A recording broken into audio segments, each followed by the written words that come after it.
The guardianship hearing had run 43 minutes before they asked for my response. My son-in-law Brad sat across the aisle in his best suit, wearing the Daytona Rolex he'd bought after draining my retirement account. His lawyer had just finished explaining to the judge how I couldn't remember my own address. I remembered it fine, built the place myself. I said nothing. I waited. Then I opened my briefcase and pulled out 40 years of handwritten ledgers. Every job, every invoice, every payment I'd tracked since before Brad was born. Brad's jaw tightened as I began turning pages. If you're still with me, please subscribe and drop your location in the comments. It means everything. The ledgers sat open on the table in front of me, pages filled with my handwriting from 1984 to last month. Every entry made in the same blue ink I'd used since the day I learned that paper trails save lives. Brad's lawyer had stopped talking. The courtroom had gone quiet. My name is Vernon Cobb. I'm 72 years old, and I built Cobb's Marina and dock services with my own hands 40 years ago. That's the truth. Brad wanted the judge to forget. But this story didn't start in a courtroom. It started on a summer day when I had $800, a used toolbox, and nothing to lose. Lake Wyandotte in July of 1984 was hot enough to melt asphalt. I was 32, fresh off a construction crew that went bust when the foreman skipped town with the payroll. I'd borrowed $800 from my future father-in-law, a man named Harold Perkins, who ran a hardware store on Main Street and didn't trust me worth a damn. He trusted his daughter's judgment, though. My future wife, Eleanor, had that effect on people. I met her at the 4th of July festival that year. She was selling lemonade for the church fundraiser, standing behind a folding table with a hand-lettered sign and a smile that made my chest hurt. I bought 7 cups, drank 2, poured out 5 when she wasn't looking, just so I could walk back and talk to her again. She figured it out by the 4th cup. "You planning to float away?" she asked. "Just thirsty." "You're a terrible liar, Vernon Cobb." She knew my name. I hadn't told her my name. That meant she'd asked someone, which meant I had a chance. We were married within the year, and I spent the first 5 months of our marriage building the house on Oak Ridge Road. With lumber I bought on credit and skills I'd picked up from a decade of working for men who didn't appreciate what they had. Eleanor would bring sandwiches to the job site at noon. She'd sit on an overturned bucket and watch me frame walls, run electrical, hang drywall. She never complained about the sawdust in her hair or the fact that our honeymoon was a weekend camping trip because we couldn't afford anything else. "We're building something," she said once. "That's better than any hotel." She was right. She proved it every day for 40 years. The Marina started with one boat slip and a handshake deal with a man named Carl Hutchins, who needed his dock rebuilt after a storm. Carl paid me $300 for 2 weeks of work, and he told his friends, and his friends told their friends. By the end of that first summer, I had more work than I could handle, and a name for showing up on time and finishing what I started. My daughter Denise was born the following spring. Eleanor delivered her in the house I'd built, with a midwife who smelled of lavender and a father who paced the kitchen floor until his boots wore tracks in the linoleum. My daughter came into the world screaming. She never really stopped. The lawsuit hit in 1987. A customer named Peterson claimed I'd overcharged him for a dock repair. He said I'd billed him for materials I never used, labor I never performed. He had a lawyer. I had a shoebox full of receipts and a notebook where I'd written down every board, every nail, every hour. Peterson's lawyer laughed when I showed up to the hearing with that notebook. He stopped laughing when I read every entry aloud, matched it to the receipts, and proved that Peterson had actually underpaid by $47. The judge ruled in my favor. Peterson paid court costs. That's when I learned. Paper saves lives. That night, I went to the stationery store and bought the first of what would become 40 years of leather-bound ledgers. I started a system. Black tabs for completed projects, red for outstanding payments, blue for equipment purchases, green for payroll, cross-referenced by date, vendor, and project number. Eleanor called me obsessive. I called it insurance. The Marina grew. One slip became 5. 5 became 20. I added a dry dock facility in 1992, a marine supply store in 1998, another 27 slips by 2004. I trained a generation of dock builders, employed half the town's young men at one point or another, and never missed a single payment to anyone who did honest work. By the time Brad Wexler walked into my life, Cobb's Marina had 800 feet of prime lakefront, 47 boat slips, and a name that stretched across 3 counties. Brad walked into Denise's life first, though. She was 32, nursing wounds from a bad breakup with a man I'd never liked. She met Brad at a lakeside bar during the off-season, when the marina was quiet and my daughter was lonely.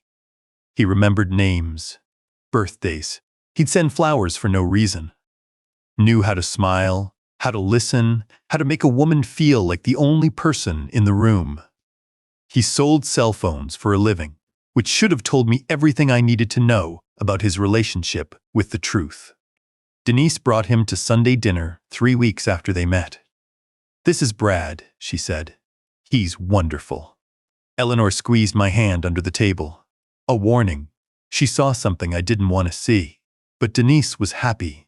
And I'd spent 30 years watching my daughter search for happiness in places that couldn't provide it. If Brad made her smile, I was willing to overlook the car he couldn't afford and the watch that didn't match his income. They married within a year. I paid for the wedding. I gave them the down payment for a house in Lake Vista. I did what fathers do, which is open their wallets and pray they're not funding a disaster. My grandson Tommy was born 3 years later. He had Eleanor's eyes and my stubborn jaw, and when he wrapped his tiny fingers around my thumb in the hospital, I understood something I'd never quite grasped before. Everything I'd built, every ledger I'd filled, every dock I'd hammered together in the summer heat, it was all for this, for the ones who came after, for the legacy that would outlast me. Eleanor's diagnosis came 2 years ago.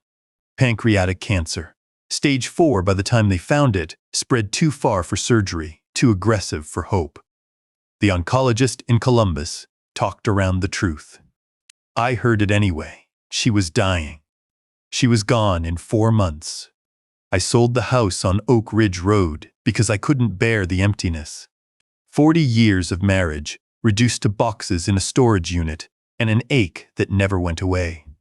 I moved on to my houseboat, the Eleanor, moored at Slip 1 where I could watch the sun rise over the water she'd loved.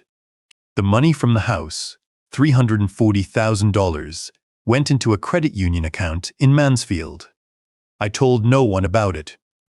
Not Denise, not Brad. The money was for Tommy's education, for whatever grandchildren might follow, for the future Eleanor wouldn't see. 5 years before Eleanor died, Denise had asked me to give Brad a chance at the marina. "He just needs direction, Daddy. Something to believe in." I hesitated, told myself the ache in my gut was nothing. Then I agreed. Brad took over daily operations while I stepped back. I was 67. My knees ached. Eleanor needed me at home more than the marina did. It made sense on paper. But I never fully let go of the books. I kept my ledgers. I kept my records. And I noticed the discrepancies almost immediately. Small things at first. Cash payments that didn't quite match deposits. Invoices for repairs I couldn't verify. Equipment purchases that appeared in the books but never showed up in the shop. I circled them in red ink, made notes in the margins, told myself I'd look into it when Eleanor was better. Eleanor didn't get better. She died on a Tuesday evening in March, holding my hand while the hospice nurse adjusted her morphine drip. Her last words weren't goodbye. or I love you, or any of the things you see in movies. Her last words were a warning. Don't let him take everything you built, she whispered. Promise me. I promised. I just didn't know how hard keeping that promise would be. The changes started after the funeral. Brad stopped asking my opinion on Marina business. Meetings happened without me. When I asked about the quarterly numbers, Brad smiled that too white smile and said, Don't worry about it, Pop. You've earned your rest. Pop. He'd never called me that before. Eleanor died. Denise echoed the sentiment. Dad, you're grieving. Let Brad handle things. I noticed my coffee started tasting bitter around that time. Brad brought me a thermos every morning, a caring gesture he'd never made before. I attributed the strange taste to grief, dulling my senses. Everything tasted wrong after Eleanor left. Food, water, air. The whole world had gone flat and metallic. But the fog in my head grew thicker. Names slipped away. Faces blurred. I'd start a sentence and lose the end of it. I'd walk to my workshop and stand there, empty-handed, wondering why I'd come. Brad noticed. Of course he noticed. You seem confused, Pop. Maybe you should rest more. The word started small. Confused. Then it became forgetful. Then senile. Brad spoke to me in a slow, loud voice, like I was a child or a dog. He answered questions I'd asked Denise. He patted my shoulder and shook his head sadly when I couldn't remember what day it was. At the Marina's 40th anniversary celebration, Brad gave a speech thanking everyone who made my company successful. He didn't mention my name once. I tried to correct him afterward. Brad, the Marina isn't yours. It's never been yours. He patted my shoulder again. That goddamn pat. See? This is what I mean. You're getting confused about who runs things now. The gathered crowd, people I'd employed for decades, looked away. They believed him. Why wouldn't they? I could barely string a sentence together by then. The financial demands came next. $5,000 for unexpected repairs. I couldn't verify. $12,000 for consulting fees that appeared in the ledgers with Brad's name, but no corresponding contract. My signature appeared on documents I didn't remember signing. I told myself grief was eating my mind. Eleanor's death had broken something in me, and this fog was the price. I retreated to my workshop, to my ship-in-a-bottle collection, to the methodical peace of my ledgers. The one place my thoughts stayed clear. Tommy was the only one who noticed something was wrong.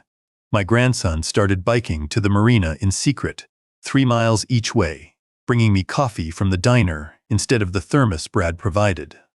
You seem better today, Grandpa, Tommy said after one visit. I realized he was right. My head felt clearer. My hands were steady. The fog had lifted just a little, but the thought that followed was impossible. Paranoid.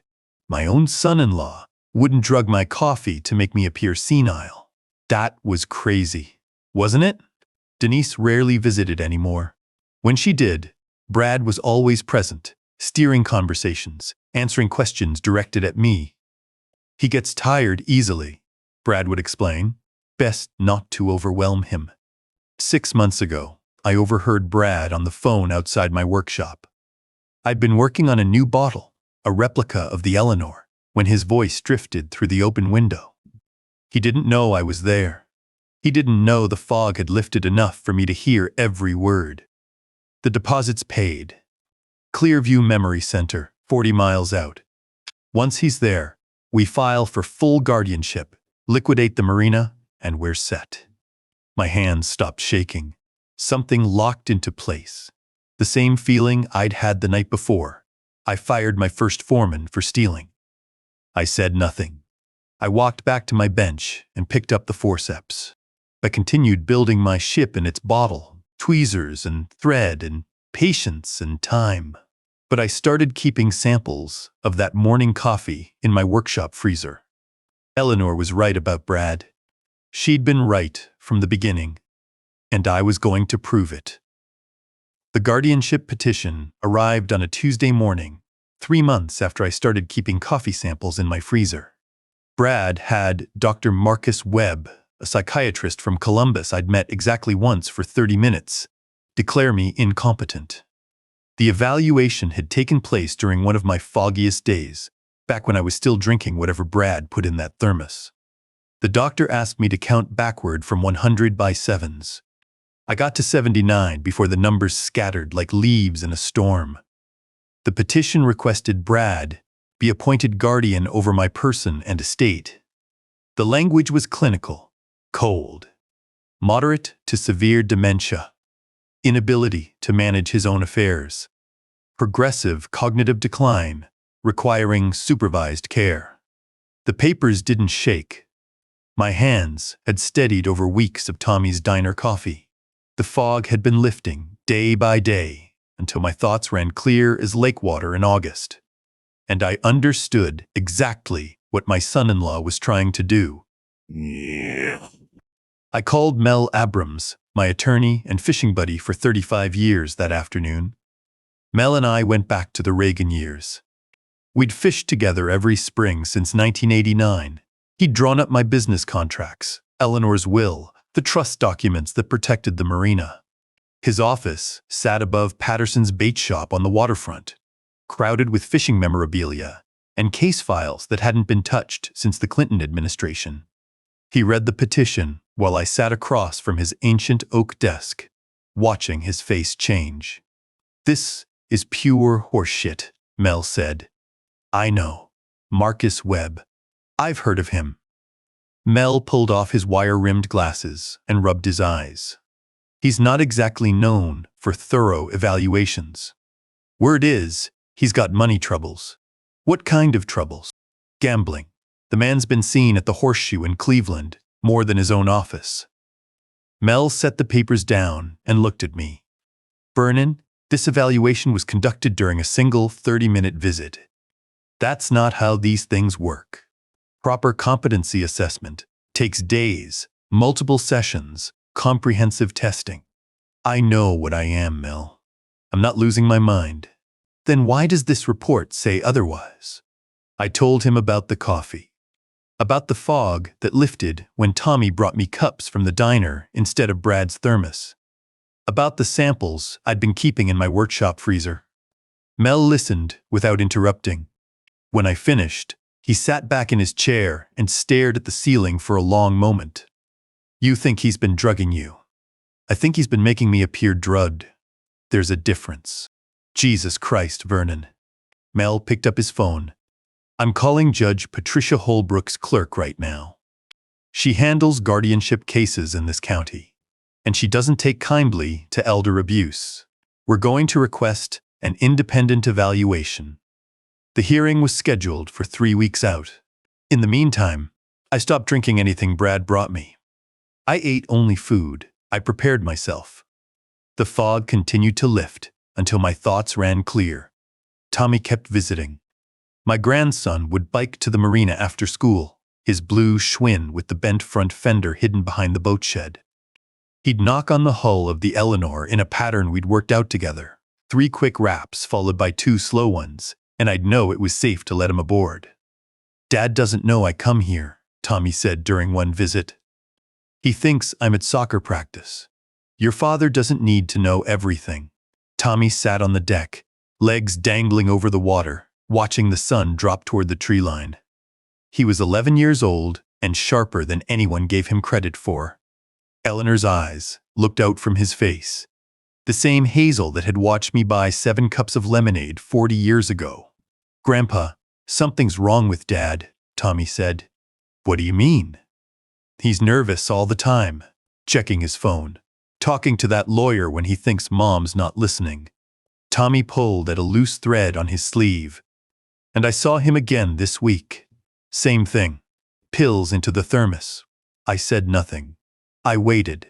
"I didn't tell Mom," Tommy continued. "I don't think she'd believe me. She never believes anything bad about Dad." I reached over and put my hand on my grandson's shoulder. His small bones felt fragile beneath my palm. but there was nothing fragile about the courage it had taken to confirm what he'd seen. You did the right thing, son. That took guts. Is Dad trying to hurt you? He's trying to take something that isn't his. The Marina, the money, everything I built. I squeezed his shoulder gently, but he's not going to get it. You know why? Tommy shook his head. Because I've been keeping records for 40 years. Every job, every payment, every signature. Paper doesn't lie, Tommy. It just waits until someone needs the truth. The next morning, Tommy brought me the thermos. He'd grabbed it from the kitchen counter before Brad woke. I put it in my workshop freezer alongside the other samples, then handed Tommy $20 for diner coffee. You're helping me more than you know, I told him. He grinned, gap-toothed and fierce. I know. The independent evaluation was conducted by Dr. Nadia Okonkwo, a board-certified geriatric psychiatrist appointed by Judge Holbrook. She arrived at my workshop on a Wednesday morning, carrying a leather bag filled with testing materials and a reputation for thoroughness that Brad's lawyer had tried unsuccessfully to challenge. Dr. Okonkwo was 52, with close-cropped gray hair and brown eyes that missed nothing. She spent 3 days with me. Not 30 minutes. 3 full days of cognitive assessments, physical examinations, blood work, and conversations that ranged from Marina operations to Eleanor's final months to the intricacies of ship-in-a-bottle construction. On the second day, she watched me work on the replica of the Eleanor. I'd nearly finished the ship. Hull painted, rigging attached, sails furled in tiny cloth I'd cut from one of Eleanor's old handkerchiefs. I manipulated the thread and forceps with the same precision I'd used for 40 years, guiding the mast through the bottle's neck and securing it to the deck with a knot smaller than a pinhead. How long have you been making these? Dr. Okonkwo asked. 47 years. This will be number 48. And you can still do this level of detail work. My hands are steady when my head is clear. Lately, my head's been clear. She made a note in her file. Mr. Cobb, I want to discuss something with you. Your blood work came back yesterday. I set down the forceps and gave her my full attention. We found elevated levels of lorazepam in your system. It's a benzodiazepine, commonly prescribed for anxiety. In elderly patients, it can cause confusion, memory problems, drowsiness, and difficulty concentrating. I don't have a prescription for anything like that. I know. I checked with your physician. Dr. Okonkwo closed her file and looked at me. Mr. Cobb, your blood work shows current lorazepam levels. Those frozen samples will prove the pattern over months. The levels suggest regular, low-dose exposure over an extended period. That would explain the cognitive symptoms described in Dr. Webb's evaluation. The coffee, I said. The coffee? I told her about Brad's thermos. About the samples in my freezer. About Tommy seeing his father crush pills into the cup. Dr. Okonkwo's expression didn't change, but something shifted behind her eyes, the clinical distance giving way to something colder. I'll need those samples, she said. They're in the workshop freezer. I'll get them for you, Mr. Cobb. She stopped me before I could stand. I've been doing these evaluations for 23 years. I've seen families fight over money, property, control, but I've never seen anything quite like this. Like what? Someone tried to manufacture dementia where none exists. They drugged you, isolated you, and then brought in a compromised physician to validate the symptoms they'd created. She paused. That's not incompetence on their part. That's conspiracy. Will you testify to that? I'll testify to what the evidence shows, which is that you have no cognitive impairment, that you've been systematically poisoned, and that Dr. Webb's evaluation was conducted under conditions designed to ensure your failure. She opened her bag and pulled out a chain of custody form. Now, let's get those samples documented properly. That evening, after Dr. Okonkwo had left with the frozen coffee samples and enough evidence to destroy Brad's case, I sat in my workshop and pulled out the ledgers. 40 years of records spread across my workbench. Black tabs for completed jobs. Red for outstanding payments. Blue for equipment purchases. Green for payroll. I'd started this system after the Peterson lawsuit in 1987, and I'd maintained it every day since. Every day, except the months when Brad's coffee turned my thoughts to mud. But even during those foggy weeks, I'd kept writing. The entries were shakier, the handwriting less controlled, but they were there. And hidden in those pages were the discrepancies I'd noticed before the drugging started. I pulled out the ledgers from the past 31 months and began making a list. October 2021, cash deposit of $4,200 from the Harrison Dock project. Bank statement shows deposit of $3,100. Difference, $1,100. December 2021, equipment purchase recorded as $8,500. Invoice from supplier shows $5,200. Difference, $3,300. March 2022, consulting fee to B. Wexler of $12,000. No contract on file. No services rendered. The pattern continued through every month since Brad took over operations. Small amounts at first. 1,000 here, 2,000 there. But the numbers added up. By the time I finished my count, the total made my hands shake with something other than old age. $287,000. Brad had stolen $287,000 from my Marina over 31 months.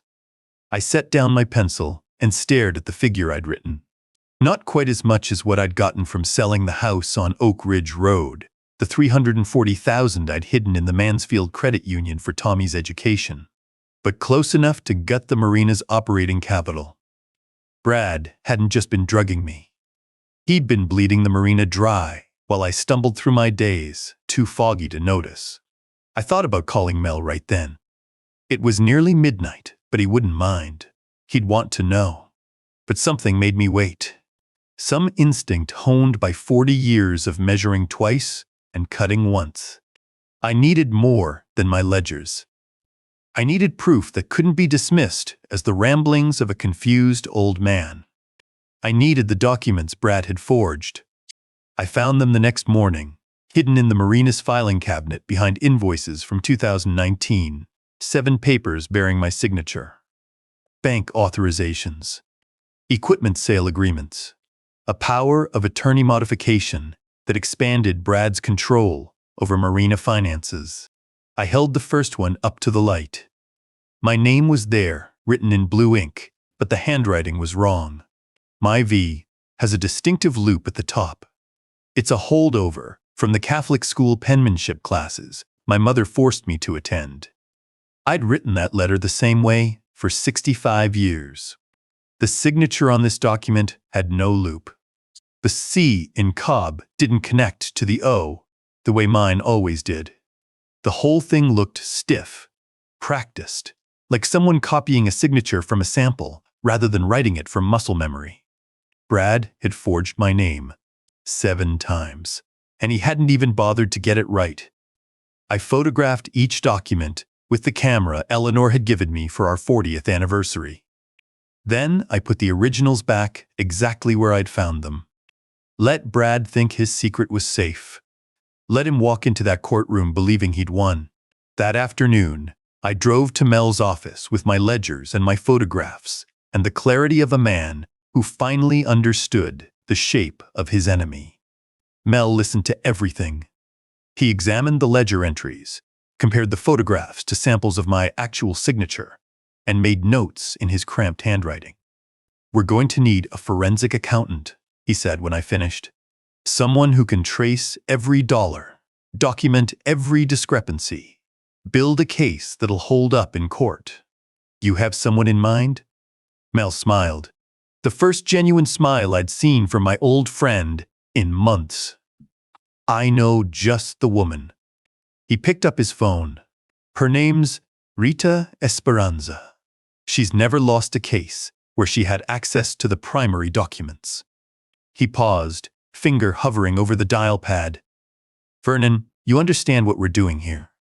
This isn't just about stopping the guardianship. This is about exposing a criminal conspiracy. Brad could go to prison.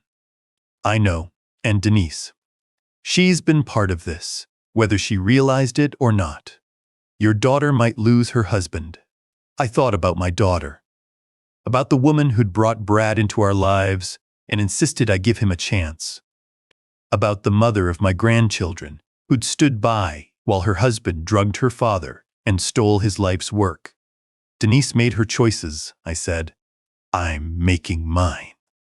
Mel nodded and dialed the number. The night before Eleanor died, she'd made me promise not to let Brad take everything I'd built. I'd kept that promise the only way I knew how. Patience, paper, precision. The same way I'd built the Marina. The same way I'd built my ships in their bottles. The ledgers waited on my workbench. 40 years of truth. Rita Esperanza arrived at my workshop 3 days after Mel's phone call, carrying a leather briefcase with scratched brass clasps and a handle darkened by decades of grip. She was 58, with silver-streaked black hair cut in a practical bob and sharp brown eyes behind rectangular glasses that caught the morning light. Her blazer was emerald green over a simple cream blouse, professional without being flashy. The briefcase, she told me later, had belonged to her father, also an accountant, who taught her that numbers never lie, but liars always leave numbers. She stood in my workshop doorway for a moment, taking stock. The ship in a bottle collection on the shelf.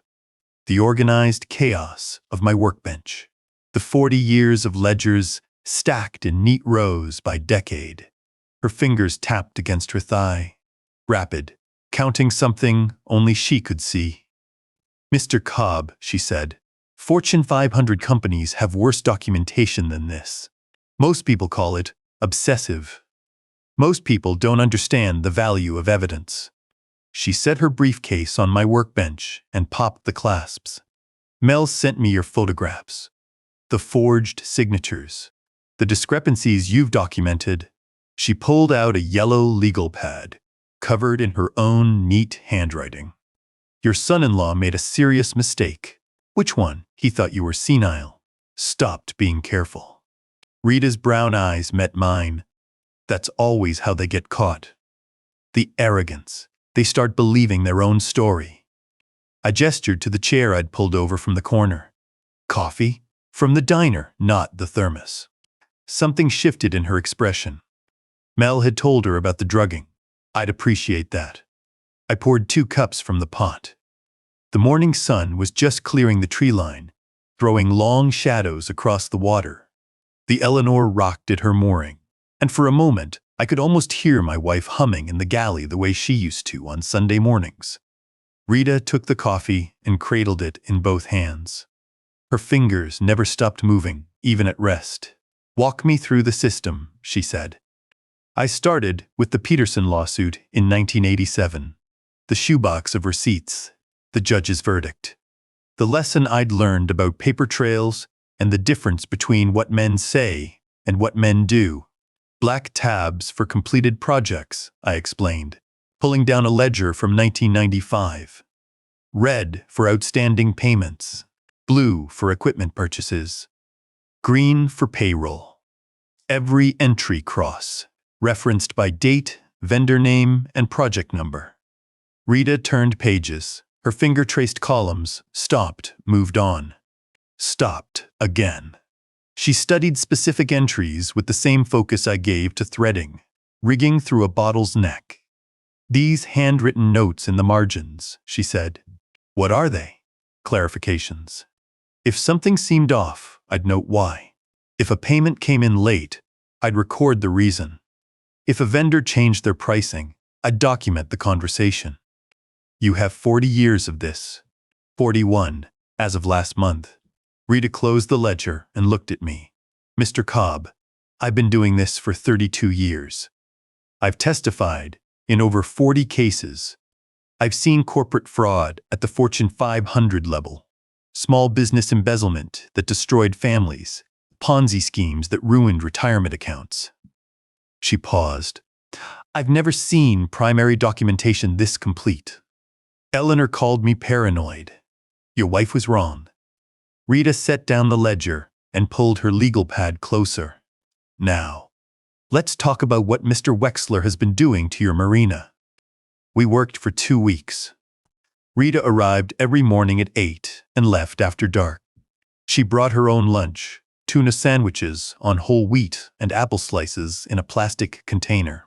She spread my ledgers across every flat surface in the workshop, cross-referencing entries against bank statements Mel had subpoenaed, against the Marina's official computer records Brad maintained, against invoices and receipts I'd kept in filing cabinets he'd never bothered to examine. Helen Kowalski, the branch manager at First Lake Community Bank, had known me for 40 years. She'd been a teller when I opened the Marina's first business account in 1986. She'd handled Eleanor's estate after the funeral. When Mel explained what we needed, she provided every transaction record without hesitation. I always liked Mrs. Cobb, Helen told Mel, and I never liked that husband of your daughter's. Too many watches for a man who doesn't work. The discrepancies were systematic. Rita documented each one in a spreadsheet that grew longer by the day. October 2021 through January 2024. 31 months. Every cash withdrawal from Marina operations corresponded to a deposit in one of Brad's personal accounts at 3 different banks. The amounts matched within 48 hours of each other, sometimes to the dollar. He wasn't even trying to hide it, Rita said on the 8th day. Look at this pattern. Every month, between the 15th and 20th, he moves money from the Marina's operating account into an account at Keystone Bank in Cleveland. Different amounts each time, but consistent timing. I didn't have access to those statements, which is exactly what he counted on. Rita pulled up a document on her laptop. But bank records don't care about access. They exist whether someone reads them or not. She traced the flow for me. My money entered the Marina through customer payments, dock fees, repair contracts. Brad skimmed a percentage before depositing the rest into the official account. The difference went to Cleveland, then to Columbus, then to a safety deposit box at a credit union in Mansfield, the same town where I'd hidden the money from selling the house. A coincidence that made my stomach turn. The consulting fees, I said. $12,000 last March. There was never any consulting. There was never any consulting. Rita pulled out a stack of printed pages. I've reviewed every contract in your files going back 5 years. Mr. Wexler has no consulting agreement with the Marina. No services rendered. No documentation of any work performed. The fee is pure fabrication. And my signature on the authorization? Rita held up 2 pages side by side. The first was a check I'd signed in 2009, before Brad started drugging my coffee. The second was the consulting fee authorization from last March. Your signature has consistent characteristics, she said. The loop on your capital V, the way your C connects to the following letter. The pressure you apply at the start of each stroke versus the end. She pointed to the authorization. This signature has none of those characteristics. The V is flat. The C is isolated. The pressure is uniform throughout, which suggests someone tracing rather than writing. Someone practicing from a sample. Someone who never learned that signatures aren't just shapes. They're movement patterns. You can copy the shape, but you can't copy the motion. Rita set the pages down. I've identified 7 documents with forged signatures, bank authorizations, equipment sale agreements, and a power of attorney modification that expanded Mr. Wexler's control over Marina finances. He tried to give himself authority I never granted. And he failed. The modification was never properly recorded with the county. It's legally meaningless. Rita paused. But the attempt itself is evidence of intent. He wasn't just stealing money. He was trying to position himself to steal everything. By the end of the second week, Rita had built a complete picture. $340,000 diverted over 31 months. Not the $287,000 I'd counted in my ledgers. Rita had found additional discrepancies I'd missed during my foggy months, amounts that brought the total to a figure that matched, almost to the dollar, what I'd hidden away for Tommy's education. Equipment sales that never happened. Repairs billed to customers who'd never requested them. A fuel dock contract that showed revenue on Brad's books, but existed nowhere in the Marina's actual records. He created phantom income, Rita explained. Reported it on tax documents to make the Marina look more profitable than it was. Then diverted the real income to his personal accounts. The IRS is going to have questions. That's a federal matter. That's leverage. Rita closed her laptop. The guardianship case is state court. The tax fraud is federal. Even if the county prosecutor hesitates, the threat of federal charges will break him. I looked at the spreadsheets covering my workbench. 40 years of my life, reduced to columns and rows, analyzed and cataloged by a woman who solved puzzles for a living. There's something else, Rita said. Something I found in your wife's papers. I went still. Eleanor's papers were stored in a filing cabinet in the corner, untouched since her death. I couldn't bring myself to sort through them. Couldn't face the letters, the photographs, the pieces of her life that remained after she was gone. Mel gave me access with your permission, Rita said carefully. He thought there might be relevant documents. What did you find? Rita opened her briefcase and pulled out a manila folder. Inside was a document I'd never seen before. Legal paper, typed, with Eleanor's signature at the bottom and a notary stamp from 2006. Your wife established a revocable living trust 20 years ago, Rita said. Mel drafted it. He didn't tell you because Eleanor asked him not to. I took the document. I couldn't draw a full breath. The trust named Mel Abrams as successor trustee if I became incapacitated. It specifically excluded Denise and Brad from any authority over my assets. It required an independent physician evaluation, a requirement Brad had tried to circumvent with his bribe doctor before any guardianship could take effect. She knew, I said. She suspected. This trust was created 15 years before Brad married your daughter. Rita paused, but she updated it 3 years ago, after Brad joined the Marina. I turned to the updated pages. Eleanor's handwriting filled the margins. Notes about Brad's spending. Questions about discrepancies she'd noticed. A list of dates when she'd seen him meet with men she didn't recognize. My wife had been watching him. She'd been documenting her concerns the same way I documented invoices. And she'd never told me because she knew I'd defend him. He was Denise's husband. He was family. I would have made excuses. Eleanor had made preparations instead. There was a letter tucked into the back of the folder. Her handwriting, familiar as my own heartbeat. Vernon, if you're reading this, something has happened to make you need the trust. I'm sorry I couldn't tell you. You would have argued. You would have said I was being unfair to Denise. Maybe I am. But I've watched that man for years, and I've seen what he is. He smiles too much. He agrees too easily.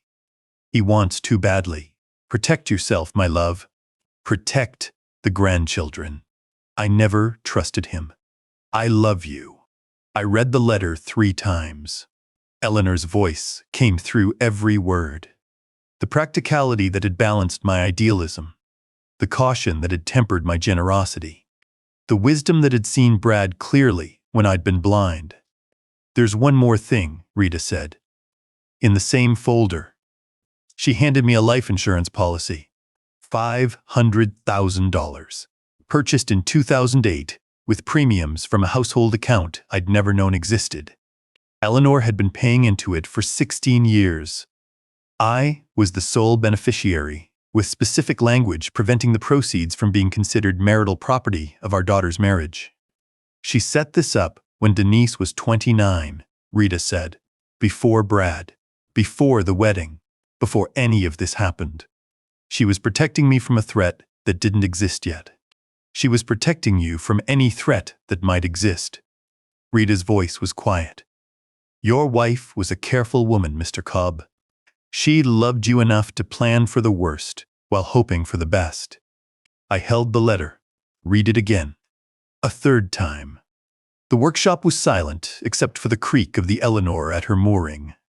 Sunlight had shifted across the floor as the hours passed, and now the shadows were long and gold. Eleanor had known. Not about the drugging, not about the specific crimes Brad would commit, but about the kind of man he was. She'd seen it when I couldn't. And she'd spent 20 years building defenses I didn't know I needed. That night, after Rita left, I spread everything across my workbench. The ledgers with their colored tabs, the spreadsheets documenting every stolen dollar, the forged signatures, the trust Eleanor had created, the life insurance policy, the letter that had waited 2 years for me to read it. Mel arrived at midnight.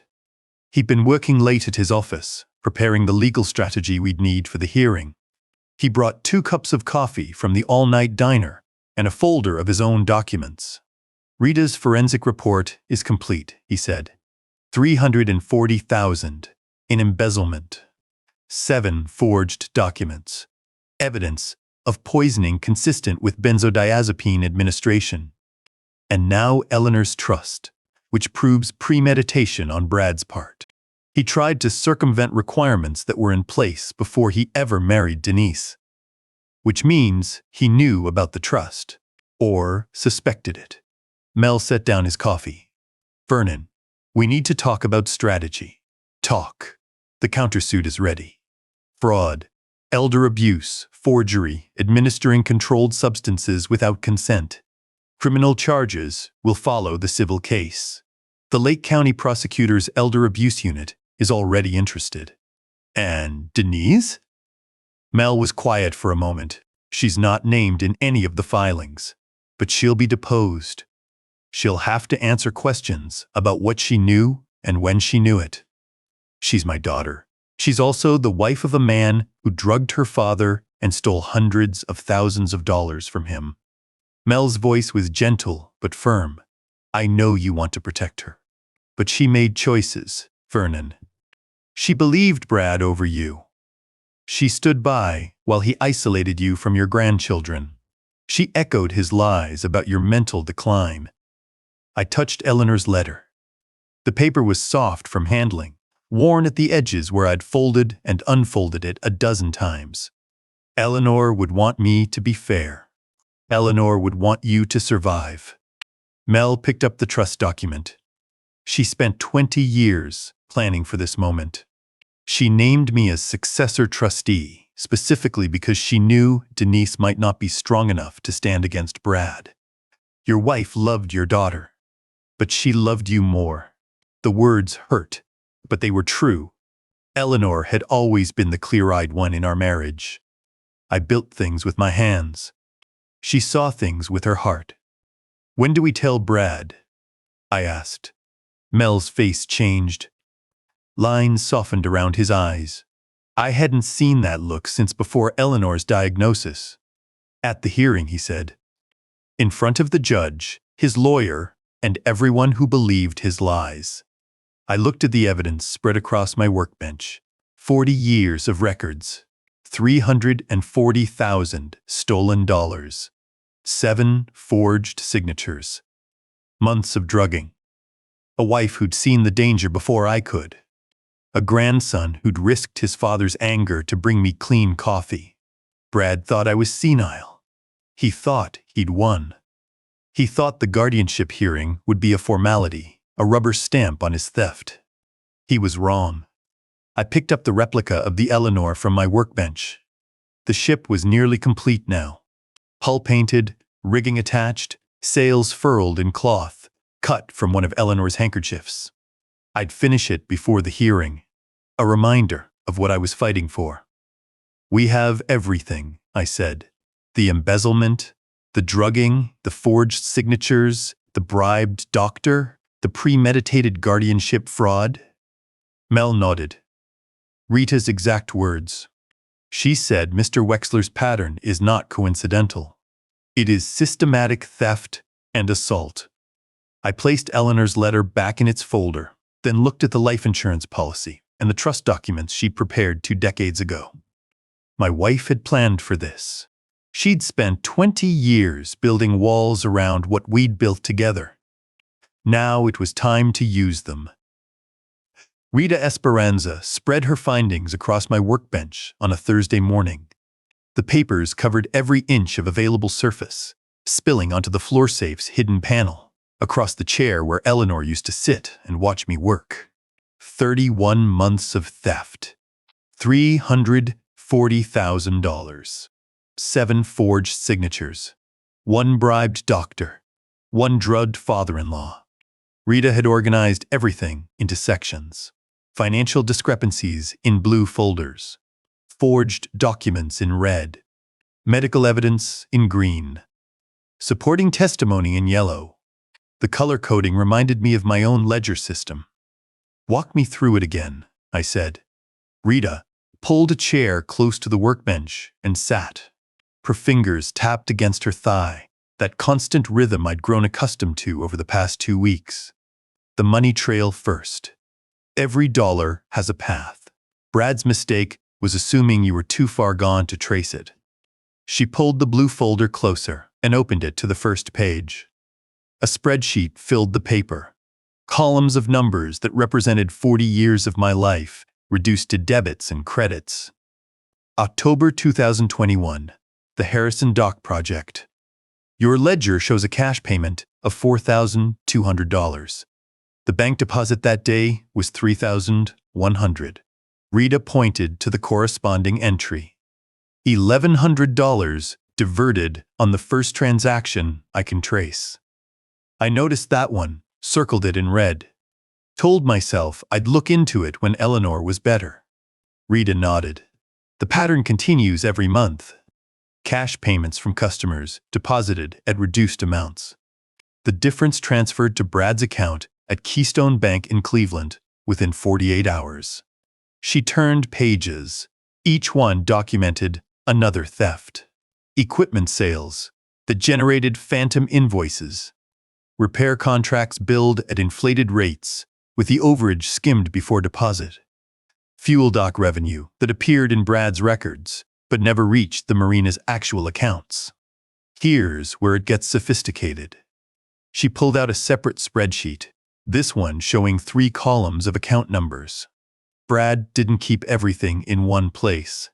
He split the stolen funds across 3 banks: Keystone in Cleveland, First National in Columbus, and a credit union in Mansfield. My jaw locked. Mansfield. The same town where you opened your hidden savings account. Rita's brown eyes met mine. I don't think that's a coincidence.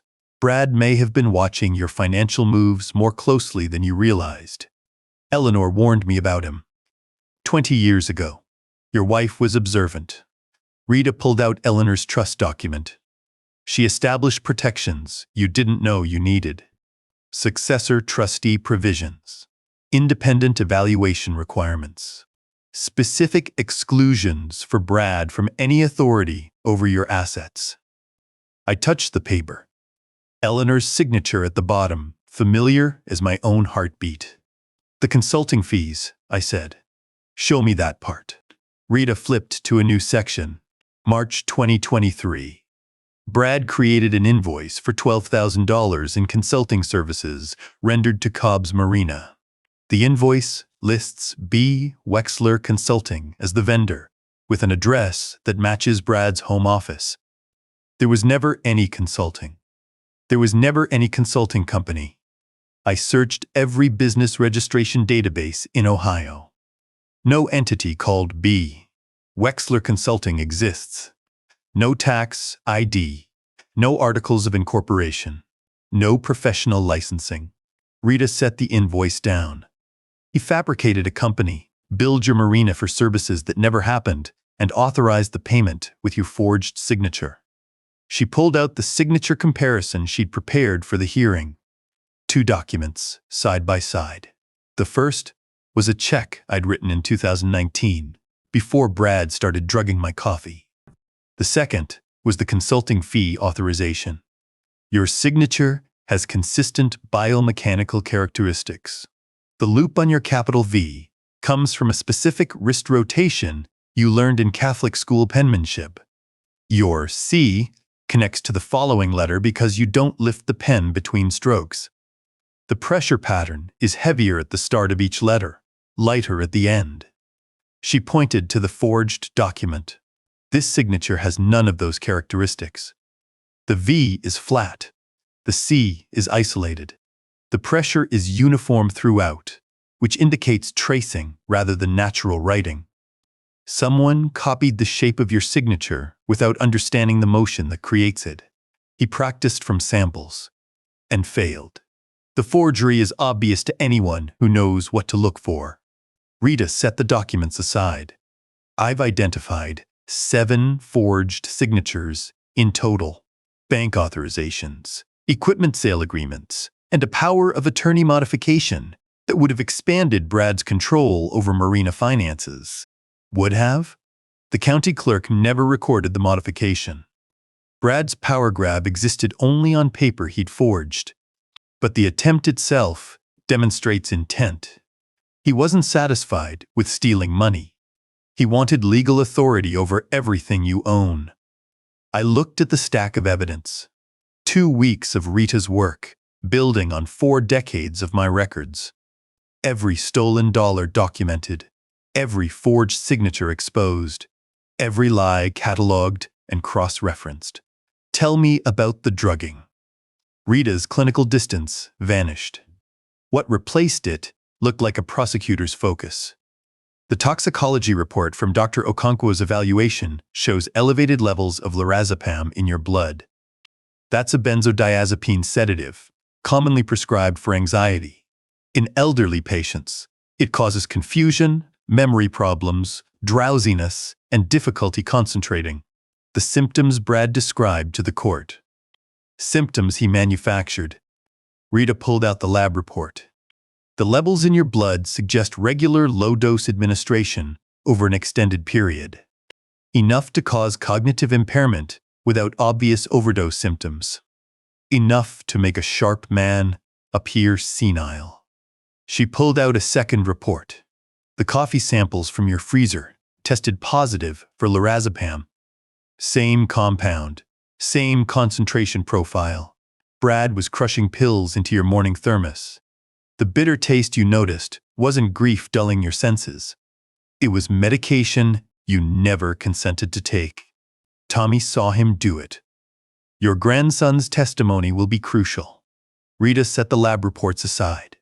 Dr. Okonkwo is prepared to testify that your cognitive symptoms were consistent with drugging, not dementia.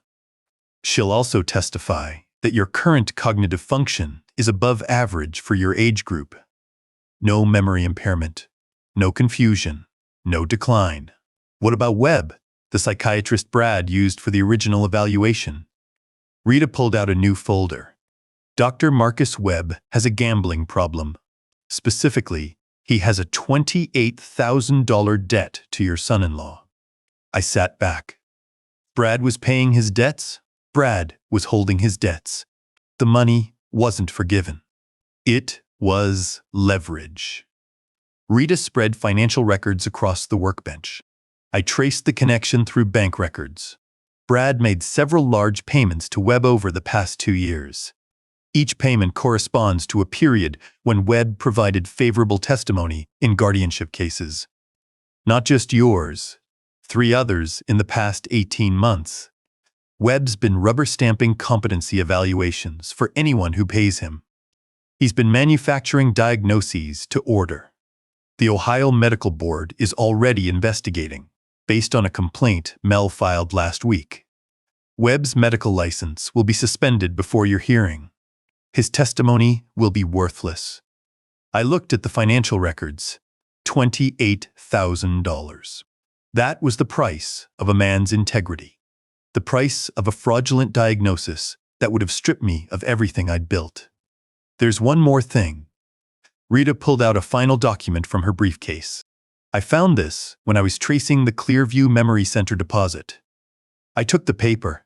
It was a receipt from the memory care facility. $15,000, dated 3 months ago, for a private room reservation in Vernon Cobb's name. He paid this before I knew about the guardianship petition. 6 weeks before. The deposit was made the same day he scheduled your original evaluation with Dr. Webb. Rita's brown eyes met mine. This wasn't opportunistic. It was planned. He set up the nursing home, arranged the fraudulent evaluation, and then started the guardianship process. Every step coordinated. I looked at the receipt. $15,000 to lock me away. A private room 40 miles from Lake Wyandotte, far enough that Tommy couldn't bike to visit. Far enough that no one would notice when I stopped recognizing faces. Because that's what would have happened. The drugging would have continued. The fog would have thickened. The man Brad described to the court would have become real, created by chemistry rather than age. The receipt proves premeditation, Rita said. Combined with the trust's circumvention, the forged signatures, and the drugging, we have evidence of a coordinated conspiracy to defraud an elderly adult of his assets and freedom. I set the receipt down beside Eleanor's letter. The two documents side by side. One representing the threat, one representing the protection. We have everything. We have everything. Rita began gathering the folders. The embezzlement, the drugging, the forged signatures, the bribed doctor, the premeditated guardianship fraud. Mr. Wexler's pattern is not coincidental.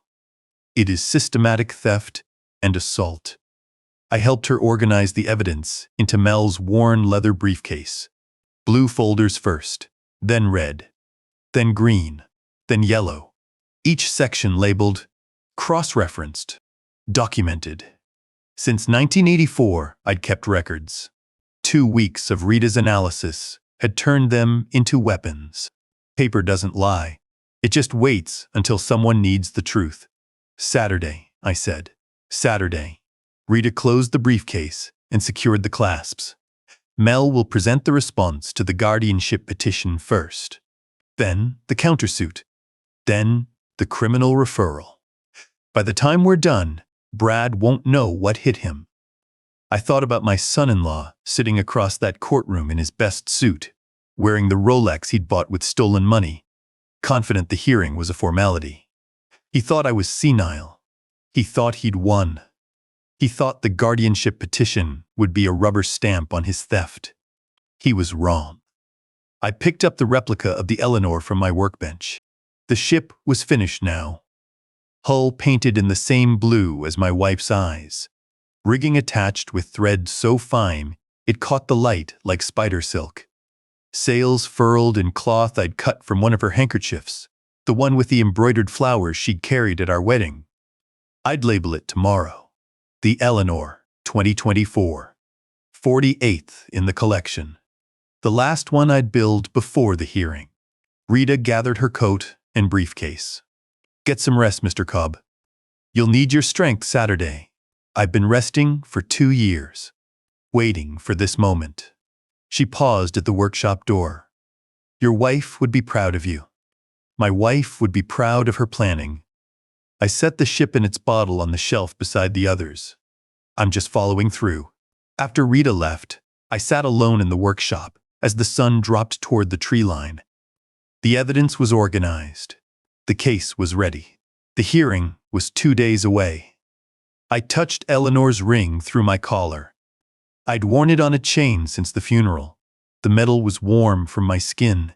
We're almost there. Just a little longer. The Eleanor rocked at her mooring. The ledgers waited on their shelves. And somewhere across town, Brad Wexler was probably practicing his concerned expression in the mirror, rehearsing the lies he planned to tell about his senile father-in-law. I laid out my courtroom clothes on the chair. Dark suit. White shirt. the tie Eleanor had given me for our 40th anniversary. Saturday morning, I'd wear them into that courtroom. The guardianship hearing had run 43 minutes before they asked for my response. My son-in-law, Brad, sat across the aisle in his best suit, wearing the Daytona Rolex he'd bought after draining my retirement account. His lawyer had just finished explaining to the judge how I couldn't remember my own address. I remembered it fine. Built the place myself. I said nothing. I waited. Then I opened my briefcase and pulled out 41 years of handwritten ledgers. Every job, every invoice, every payment I'd tracked since before Brad was born. Brad's jaw tightened as I began turning pages. March morning arrived cold and gray. Lake Wyandotte looked like hammered steel. I stood in front of my workshop mirror, knotting the tie Eleanor had given me for our 40th anniversary. Navy blue, with small gold anchors. She'd laughed when I opened it, said it was too on the nose for a Marina man. I'd worn it to her funeral. Now I'd wear it to Brad's reckoning. The courthouse sat on Main Street, 3 blocks from Patterson's bait shop, where Mel kept his office. Red brick, white columns. Built in 1923. I'd done electrical work there twice. Knew every circuit. I knew the building. The building knew me. Mel met me on the front steps at 8:45. He carried his worn leather briefcase, stuffed with evidence Rita had organized into colored folders. His white hair stood up in its usual refusal to lie flat, but his eyes were sharp behind those wire-rimmed glasses. "Ready?" he asked. "Been ready for 2 years." We walked through the metal detector together. The security guard, a man named DeWitt I'd employed one summer 20 years ago when he was saving for college, nodded as I passed. "Mr. Cobb, good to see you looking well." "Feeling well, too." DeWitt's eyes flickered toward the courtroom doors, then back to me. He knew. Judge Patricia Holbrook's courtroom occupied the 2nd floor. I climbed the stairs slowly, not because my knees protested, but because I wanted to feel each step. Solid oak beneath my feet, brass handrails worn smooth by a century of hands. This building had seen justice done before. It would see it done again. Brad was already seated when I entered. He wore his best suit, charcoal gray, with a red tie that probably cost more than my entire outfit. The Daytona Rolex glinted on his wrist. $47,000 of stolen money wrapped around his arm like a trophy. His lawyer, a Columbus man named Prescott with silver hair and a $500 pen, sat beside him reviewing documents. Brad looked up when I walked in. His smile cracked. Something cold slid behind his eyes. I didn't look away, didn't nod, didn't acknowledge him at all. I took my seat at the respondent's table beside Mel and set my briefcase on the floor. Inside were 41 years of ledgers. Every handshake deal, every payment, every invoice I'd recorded since before Brad was born. Denise sat in the gallery behind Brad. My daughter looked pale, uncertain. She'd begun having doubts since Tommy refused to speak to his father. Since the independent evaluation had contradicted everything Brad told her. She caught my eye and looked away quickly. I didn't blame her. Not entirely. Brad had been lying to her as long as he'd been lying to me. Rita Esperanza sat 3 rows back, her emerald blazer bright against the wooden pews. Her father's briefcase rested on her lap. She gave me a single nod. The bailiff called the court to order. Judge Holbrook entered from her chambers. She was 62, with steel-gray hair pulled back in a severe bun and reading glasses perched on her nose. Her reputation preceded her. Aggressive protection of elderly adults. Zero tolerance for exploitation. Her own mother had been victimized by a predatory caretaker 15 years ago. She'd made elder abuse cases her specialty ever since. "The matter before the court is petition for guardianship," Judge Holbrook said. "Petitioner Brad Wexler seeks guardianship over the person and estate of Vernon Cobb, citing mental incapacity." "Mr. Prescott," You may present your case. Prescott stood, buttoning his jacket with practiced ease. Your Honor, my client brings this petition out of genuine concern for his father-in-law's well-being. Mr. Cobb is a respected member of this community, a successful businessman, and by all accounts, was once a man of considerable mental acuity. Once. The word hung in the air. However, in recent months, Mr. Cobb has exhibited signs of progressive cognitive decline. Confusion about dates and names, difficulty managing his financial affairs, episodes of disorientation. Dr. Marcus Webb, a board-certified psychiatrist, evaluated Mr. Cobb and concluded he suffers from moderate to severe dementia. Prescott gestured toward his exhibits. We have submitted Dr. Webb's evaluation, along with affidavits from family members attesting to Mr. Cobb's deteriorating condition. We ask that the court appoint Mr. Wexler as guardian so that Mr. Cobb's assets and person may be properly protected. Judge Holbrook made a note. Mr. Abrams, your response? Mel rose slowly. He looked every inch the rumpled country lawyer Brad had dismissed as harmless. Wrinkled suit, outdated tie, scuffed loafers. The kind of opponent you underestimated until he quoted your filing verbatim from memory. Your Honor, I'd like to begin by presenting the results of the independent evaluation you ordered. Prescott shifted in his seat. Brad's jaw tightened. Mel opened his briefcase and produced a thick folder. Dr. Nadia Okonkwo, a board-certified geriatric psychiatrist with no connection to any party in this case, conducted a comprehensive 3-day evaluation of Mr. Cobb. Her findings are unequivocal. He handed copies to the bailiff for distribution. Dr. Okonkwo concludes that Mr. Cobb exhibits no signs of dementia. His cognitive function is above average for his age group. His memory is intact. His reasoning is sound. His ability to manage his own affairs is unimpaired. Prescott stood. Objection.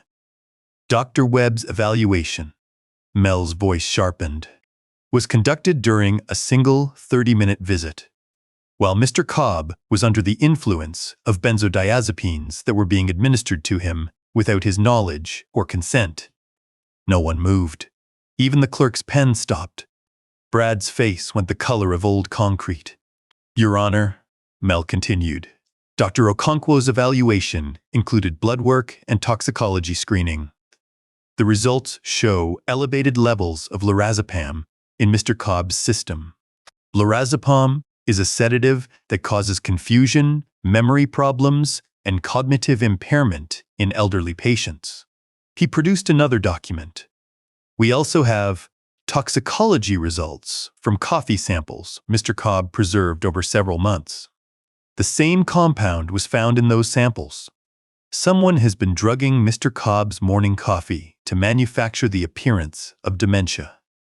Judge Holbrook's expression hardened. That's a serious allegation, Mr. Abrams. It's a serious crime, Your Honor, and we have evidence of who committed it. Mel turned toward the gallery. I'd like to call Tommy Cobb Wexler as a witness. Brad half rose from his seat. You can't. He's 11 years old. Sit down, Mr. Wexler, Judge Holbrook said. Mr. Abrams, given the witness's age, I'll allow a video deposition in lieu of direct testimony. You have one prepared? I do, Your Honor.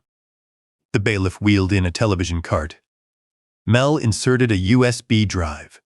Tommy's face appeared on screen. My grandson sat in Mel's office, that familiar backdrop of fishing memorabilia behind him. His brown eyes, Eleanor's eyes, looked directly at the camera.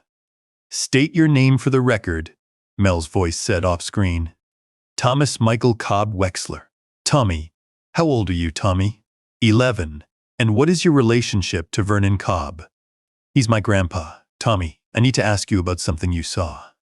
Something involving your father and your grandfather's coffee. Can you tell the court what happened? Tommy's small face went serious. His hands folded in his lap. I woke up early one morning. Like 6 o'clock. I couldn't sleep because Mom and Dad were fighting the night before. I went downstairs to get water, and I saw Dad in the kitchen. What was he doing? He had Grandpa's thermos on the counter. The blue one he brings to the Marina every morning. And he had these little white pills in his hand. What did he do with the pills? He crushed them up, used a spoon. Then he dumped the powder into the thermos and stirred it. Did your father see you watching? No. I stayed by the stairs. He didn't know I was there. What did you do after that? I went back to bed, but the next day I biked to the Marina and told Grandpa what I saw. I started bringing him coffee from the diner instead. Why did you do that, Tommy? My grandson's chin lifted. Because Grandpa's not crazy. He's not confused. He's the smartest person I know. And Dad was lying about him. The screen went black. Someone in the gallery coughed. Brad sat frozen. His face had gone gray. Denise stared at the blank screen. Her hands covered her mouth. Mel let the silence hold for 3 seconds. Then he turned back to Judge Holbrook. Your Honor, the evidence is clear. Mr. Cobb was being systematically drugged by his son-in-law to manufacture symptoms of dementia. Dr. Webb's evaluation was conducted while Mr. Cobb was under the influence of those drugs. The evaluation is worthless. Prescott stood again. This is speculation. There's no direct evidence linking my client to. There's a chain of custody on those coffee samples, Mel said. There's toxicology confirming the presence of lorazepam. There's an 11-year-old eyewitness who saw Mr. Wexler crushing pills into the thermos. And there's more. He pulled Rita's blue folder from his briefcase. I'd like to present the forensic accounting analysis conducted by Rita Esperanza, a certified forensic accountant with 32 years of experience. Rita rose from the gallery and took the witness stand.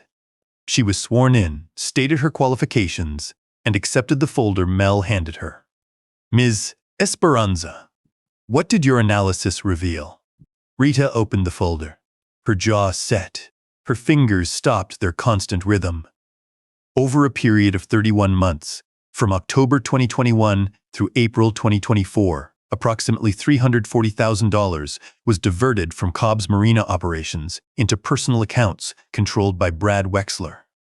Brad's lawyer shot to his feet. Objection. The evidence is documented, Rita continued. Every cash withdrawal from Marina operations corresponds to a deposit in one of Mr. Wexler's hidden accounts at 3 different banks. The pattern is systematic. The amounts match within 48 hours of each transaction. She pulled out a chart. I also identified 7 documents bearing Mr. Cobb's signature that were forged. Bank authorizations, equipment sale agreements, and a power of attorney modification. The signatures lack the biomechanical characteristics of Mr. Cobb's authentic handwriting. Mel handed her 2 enlarged documents. Can you demonstrate? Rita held them up for the court. My signature from 2019 on the left. The forged authorization on the right. Mr. Cobb's capital V has a distinctive loop at the top. It comes from a specific wrist rotation he learned in Catholic school penmanship. His C connects to the following letter because he doesn't lift the pen between strokes. The pressure pattern is heavier at the start of each letter, lighter at the end. She pointed to the forgery. This signature has none of those characteristics. The V is flat, the C is isolated. The pressure is uniform throughout, which indicates tracing rather than natural writing. Someone copied the shape without understanding the motion. Judge Holbrook leaned forward. You're saying these documents were definitively forged. I'm saying no one with Mr. Cobb's handwriting produced those signatures. The forgery is amateurish, but clear. Mel pulled out the green folder next. Your Honor, we have one more piece of evidence. A deposit receipt from Clearview Memory Center in Mansfield. He handed it to the bailiff. $15,000, paid by Brad Wexler 6 weeks before he filed this guardianship petition. For a private room In Vernon Cobb's name. Brad's face went white. Mr. Wexler reserved a memory care facility room for his father-in-law before he even had the competency evaluation conducted. He knew what Dr. Webb's conclusion would be because he'd already arranged it. He'd paid the doctor's gambling debts, $28,000 that Dr. Webb owed him. Judge Holbrook's jaw tightened. The Ohio Medical Board has suspended Dr. Webb's license pending investigation, Mel continued. His testimony is worthless. His evaluation was purchased. Prescott grabbed Brad's arm. They conferred in urgent whispers. I sat still. I touched Eleanor's ring through my collar. The metal was warm from my skin. Mel turned to face the court. Your Honor, we're not just asking you to dismiss this guardianship petition. We're presenting evidence of criminal conspiracy, elder abuse, financial exploitation, forgery, administering controlled substances without consent. The Lake County Prosecutor's Elder Abuse Unit has already been briefed. He walked back to our table and stood beside me. Vernon Cobb built Cobb's Marina with his own hands 40 years ago. He employed half this town at one point or another. He kept records of every handshake deal, every payment, every invoice, because he learned early that paper trails save lives. Mel put his hand on my shoulder. His son-in-law thought he was senile, thought he was confused, thought he could drug an old man into incompetence and steal everything he'd built. Mel's voice dropped low. He was wrong. Judge Holbrook removed her reading glasses and set them on the bench. She looked at Brad for a long moment, then at me. Mr. Cobb, do you wish to address the court? I rose slowly. My knees didn't ache. My hands didn't shake. My mind was clear as lake water in August. I walked to the front of the courtroom and faced the judge. Your Honor, I've been writing in those ledgers for 41 years. People laughed, called me old-fashioned. But here's the thing about paper. It doesn't forget. It doesn't lie. It just waits there, patient as the tide, until someone needs the truth. I turned and looked at Brad. He sat frozen, the Rolex still glinting on his wrist. $47,000 of my money. 31 months of theft. Months of drugging. A bribed doctor. A nursing home deposit paid before the evaluation was even complete. My son-in-law thought I was senile, I said. He thought I'd forgotten how to protect what I built. He thought he could drug me into a fog and steal everything while my grandson watched. I touched Eleanor's ring. My wife knew what he was. She tried to warn me. She set up trusts and protections I didn't know existed because she understood what I couldn't see. I looked at Denise.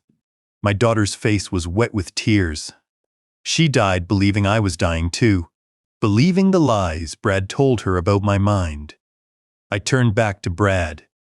Did you really think I forgot how to protect my family? Brad said nothing. His soft hands gripped the edge of the table. Judge Holbrook's voice cut through the silence. The petition for guardianship is dismissed. I'm referring this matter to the Lake County Prosecutor for criminal investigation. Mr. Wexler, I strongly advise you to retain a criminal defense attorney. This court is adjourned. The gavel came down. I walked out of the courtroom with Mel and Rita, passing Brad without a glance. Behind me, I heard Prescott arguing with his client, Brad's voice rising in panic. The hallway was bright, with morning sun streaming through tall windows. Dust motes floated in the light. Tommy was waiting by the stairs. My grandson stood beside his blue Schwinn with the bent front fender. His brown eyes, Eleanor's eyes, watched me descend each step. I knelt down in front of him. My knees protested, but I didn't care. You saved me, son, I said. Don't ever forget that.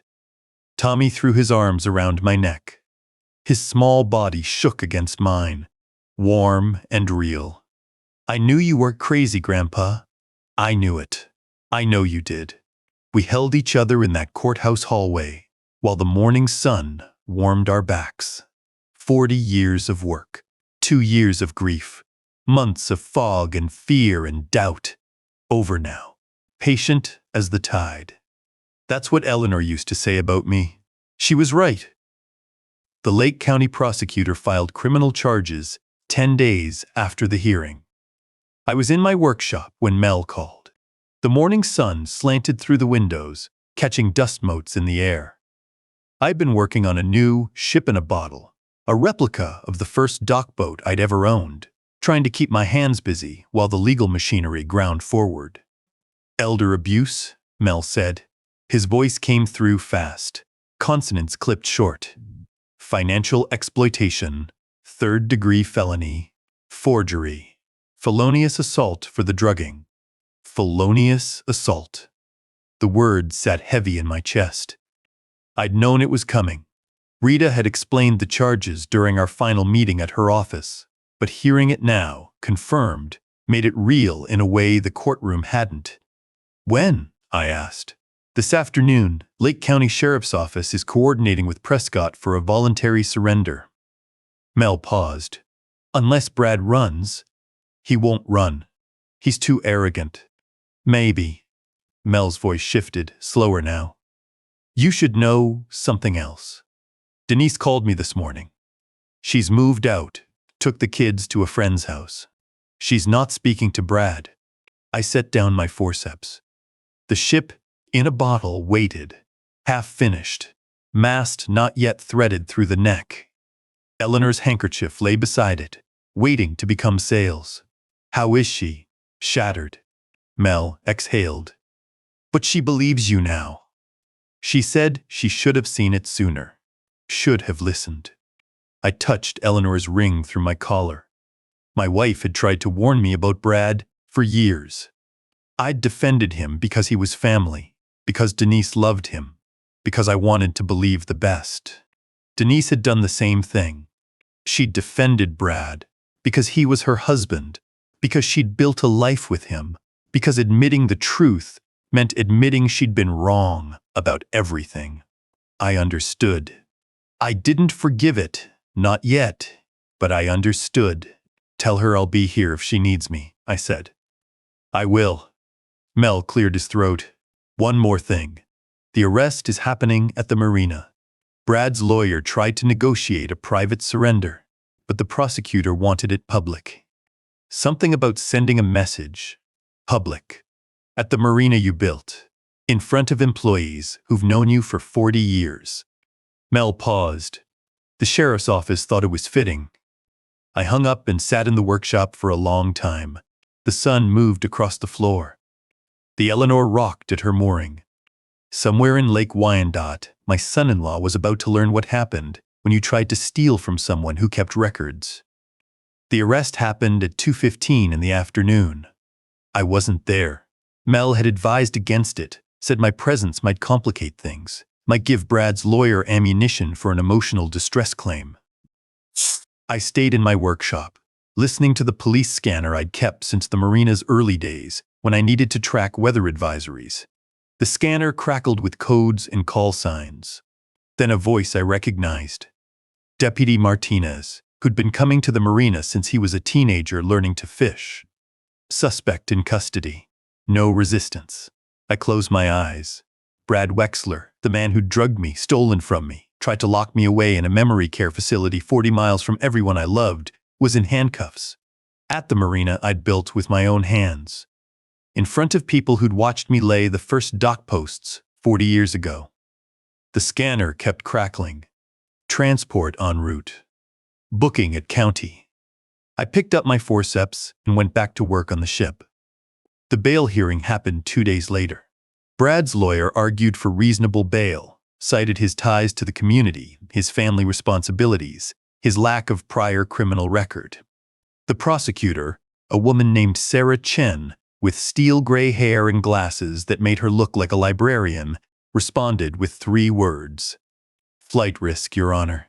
She presented evidence. 3 bank accounts in Brad's name that he'd never disclosed to Denise. A safety deposit box in Mansfield, containing $40,000 in cash. Recent searches on his laptop for countries without extradition treaties. The prosecutor also noted that Brad's offshore accounts in the Caymans had been frozen pending investigation, leaving him unable to access the bulk of his stolen funds. Brad had been planning to run, not to Mexico, like some fantasy vacation, to somewhere they couldn't bring him back. Judge Patterson, a different judge from the guardianship hearing, set bail at $200,000. Brad's face went gray. He couldn't make it. Not without liquidating assets. And his assets were frozen pending investigation. The Rolex collection was seized as evidence. All 3 watches. $47,000 of my money sitting in an evidence locker. The BMW was repossessed 2 days later. Brad had been 3 months behind on payments, covering the shortfall with embezzled Marina funds. I heard about it from Helen Kowalski, the branch manager at First Lake Community Bank, who'd known me for 40 years. Showed up to take it right from his driveway, Ellen said, when I stopped in to make a deposit. His neighbors were watching. The whole cul-de-sac. I said nothing. There was nothing to say. The community turned against Brad systematically. It started small. Ed Patterson, who owned the bait shop, turned Brad away when he walked in looking for information about me. Ed had known me for 30 years. Had watched me build the Marina from nothing. "We don't serve thieves here," Ed said. The words carried through the shop, loud enough for every customer to hear.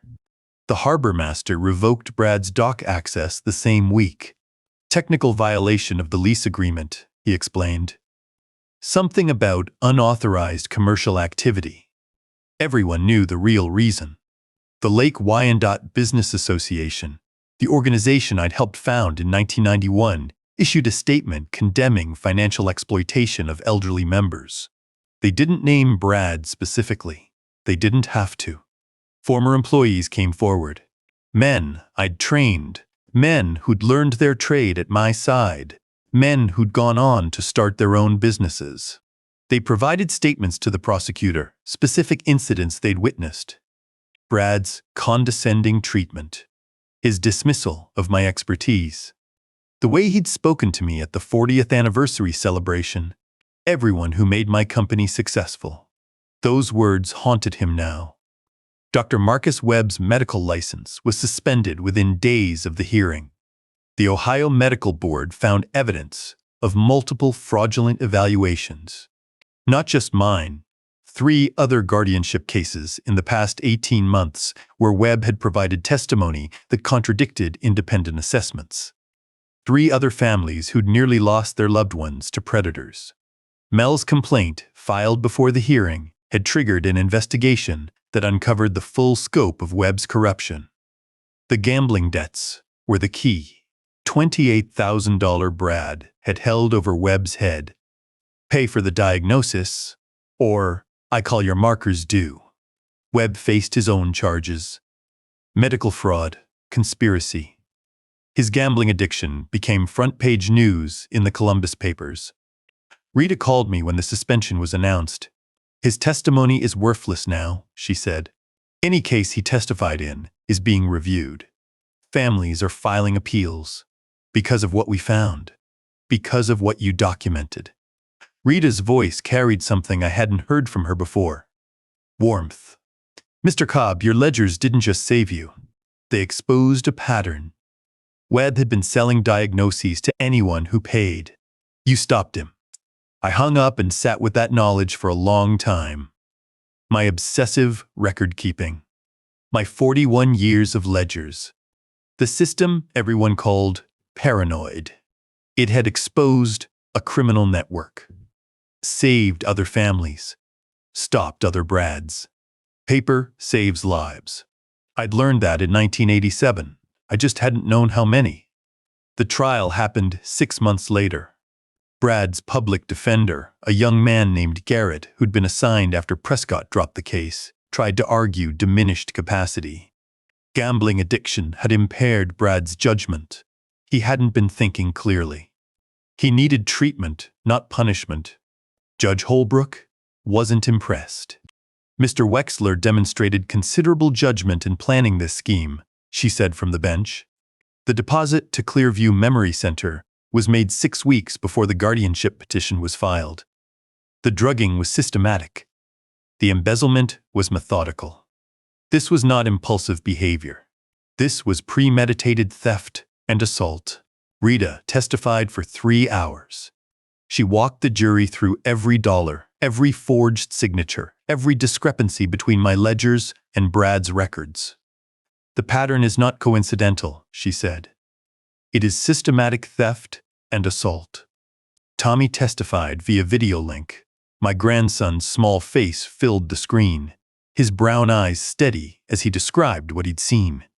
Grandpa was fine when he didn't drink it, Tommy said. Dad made him confused on purpose. The courtroom chairs squeaked against the wooden floor. The smell of old wood and floor polish filled the air. The witness stand creaked when Rita shifted her weight during cross-examination. The jury deliberated for 3 hours. Guilty on all counts. Brad stood motionless as the verdict was read. His face had gone slack, empty. The arrogance that had carried him through 2 years of theft had finally drained away. Sentencing came 2 weeks later, 8 to 12 years. Eligible for parole in 6. Brad was led away in handcuffs. His soft hands, the hands that had never done real work, the hands that had crushed pills into my morning coffee, disappeared through the courtroom doors. I watched him go. My coffee had gone cold. I drank it anyway. Denise came to my houseboat the night after the verdict. I heard her knock from the galley where I was making coffee. 3 quick raps, 2 slow. Tommy's pattern. She'd learned it from him. I opened the door. My daughter stood on the dock in the fading light. The bones of her face showed through skin that hadn't seen enough food or sleep. She'd lost weight since the arrest. Dark circles shadowed her eyes. "Can I come in?" she asked. I stepped aside. We sat on the stern deck of the Eleanor, the same spot where Tommy and I had watched so many sunsets. The lake was calm, pink and gold in the dying light. Eleanor's ashes rested in the urn inside. I'd told her about the verdict that morning. "I'm sorry," Denise said. "I waited. I believed him." Her voice cracked. "He told me you were losing your mind, and I believed him. I watched you struggle, and I thought it was grief, thought it was age, thought it was anything except what it was. You loved him. I was a fool." I looked at my daughter, at the woman who'd brought Brad into our lives, at the mother of my grandchildren, at the girl I'd raised in the house on Oak Ridge Road, the house I'd built with my own hands. "Your mother tried to warn me," I said, 20 years ago. "She saw what he was before I could. She set up trusts and protections I didn't know existed because she understood what I couldn't see." Denise's face crumpled. "She never told me she loved you." I touched Eleanor's ring through my collar. "She loved you enough to protect you from finding out. But she loved me enough to prepare for the worst." Denise wiped her eyes with the back of her hand. "What he did wasn't just to me," I said. "It was to Tommy, to you, to your mother's memory. She died believing I was dying too, believing the lies Brad told you about my mind." "I know." Denise's voice was barely a whisper. "I know now." We sat in silence. The sun dropped below the tree line. The first stars appeared, faint pinpricks against the darkening sky. "I need you to understand something," I said. "I can't forget what happened. I can't pretend the last 2 years didn't happen, but you're my daughter. That doesn't change." Denise looked at me. Her eyes were wet, red-rimmed. "I don't deserve that." "Maybe not, but I spent 2 years being told I was losing my mind. Being told I was confused. Being told I couldn't trust my own memories. I'm not going to let that make me someone I'm not." I reached over and took her hand. Her fingers were cold despite the warm evening. "Your mother would want us to find a way forward," I said. "She'd want us to rebuild." not forget. Rebuild. Denise squeezed my hand. Her grip was weak, uncertain. I don't know how, neither do I, but we'll figure it out. We sat on the deck until the stars were bright overhead. We didn't talk much. We didn't need to. The silence between us was different now. Not the cold distance of the past 2 years. Something else. The beginning of repair. I filed for custody of Tommy and his sister 2 weeks later. The court granted it without objection. Denise was in no position to argue. She'd moved into a small apartment near the Marina, working part-time at the coffee shop, trying to rebuild a life that had collapsed around her. Brad wrote letters from prison. I found them in Tommy's backpack one afternoon, unopened. "Do you want to read them?" I asked my grandson.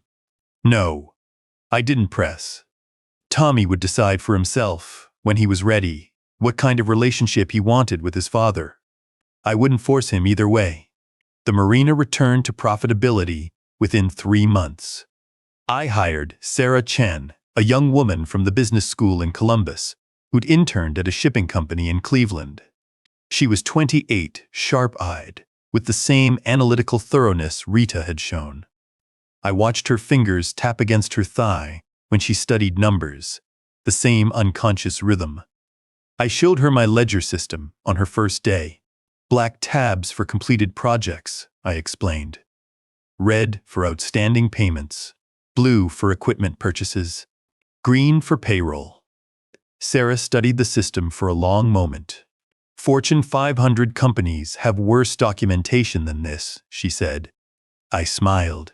Rita said the same thing. Sarah became operations manager within 6 months.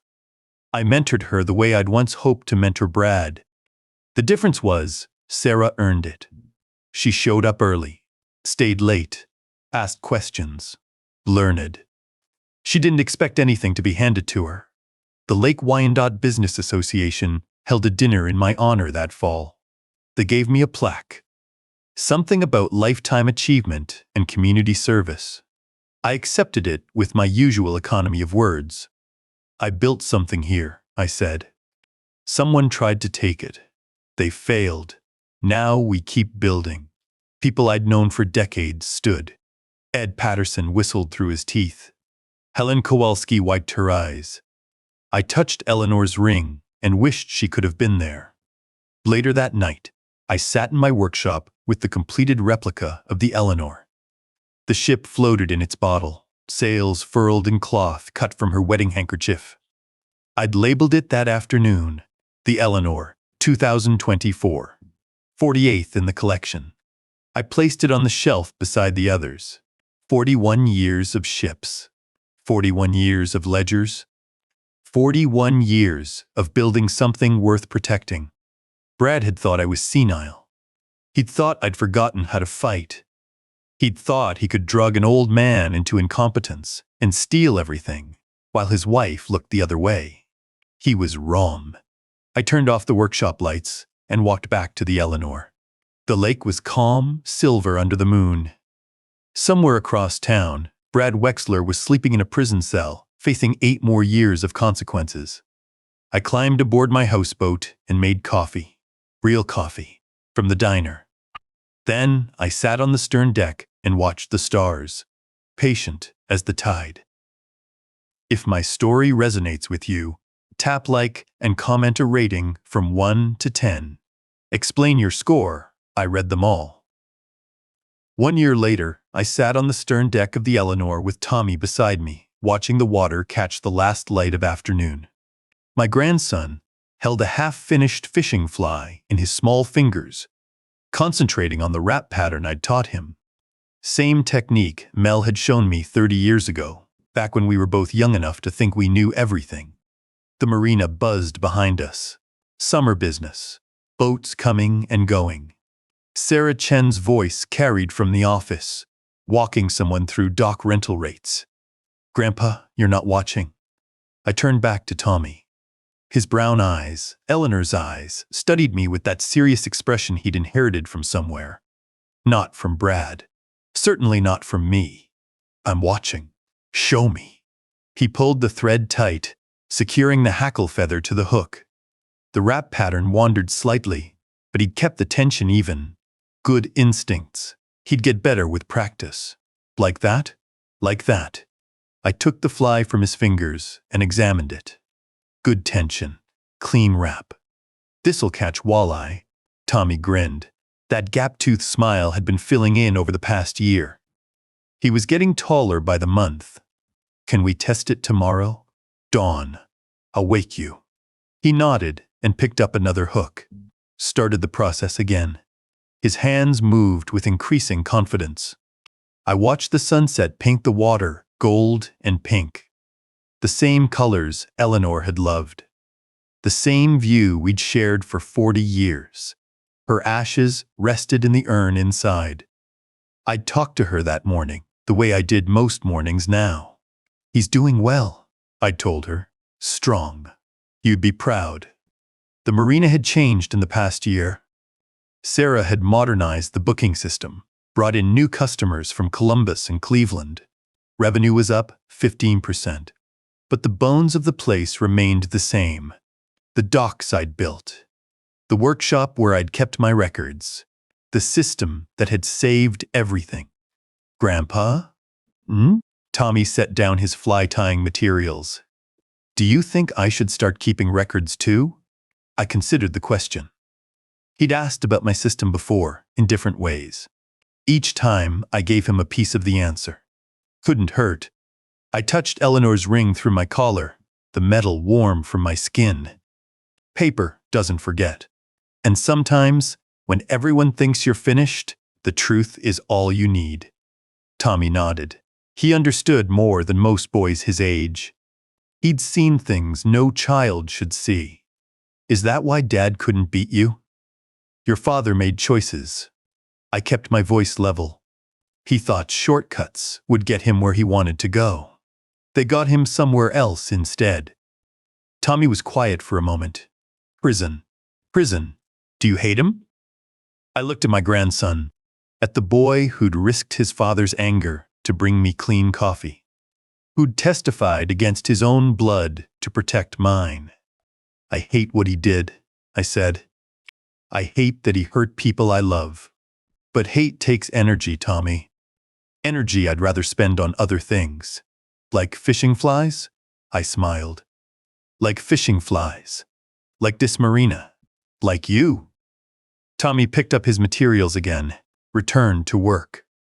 Denise visited most Sundays now. She'd moved into the apartment above the bait shop, working for Ed Patterson while she figured out what came next. The distance between us was shrinking day by day. Not forgiveness, exactly. Something more practical than that. Family finding its way forward. I'd added a 49th ship in a bottle to my collection. A replica of Tommy's first fishing boat. The little aluminum skiff I'd bought him for his birthday. I'd labeled it Tommy's First 2025. The shelf in my workshop held 49 bottles now. 49 ships. 49 pieces of my life. Preserved in glass. I'd start number 50 tomorrow. Something for Eleanor. I hadn't decided what yet. The sun touched the water. Orange light spread across the lake like spilled paint. Grandpa. Yeah, son? I'm glad you didn't forget. I looked at my grandson. At the fly in his hands. The concentration on his face. The steady determination that would carry him through whatever came next. I never did, I said. Not for one day. We sat together as the light faded. The marina settled into evening stillness. Boats rocked at their moorings. Somewhere, a fish jumped, ripples spreading across the calm surface. Eleanor's ring pressed against my chest. Warm, constant. I touched it one last time, patient as the tide, I whispered. The sunset painted the water gold. The ledgers waited in my workshop. 41 years of truth. And my grandson sat beside me, learning the same lesson I'd spent those years teaching myself.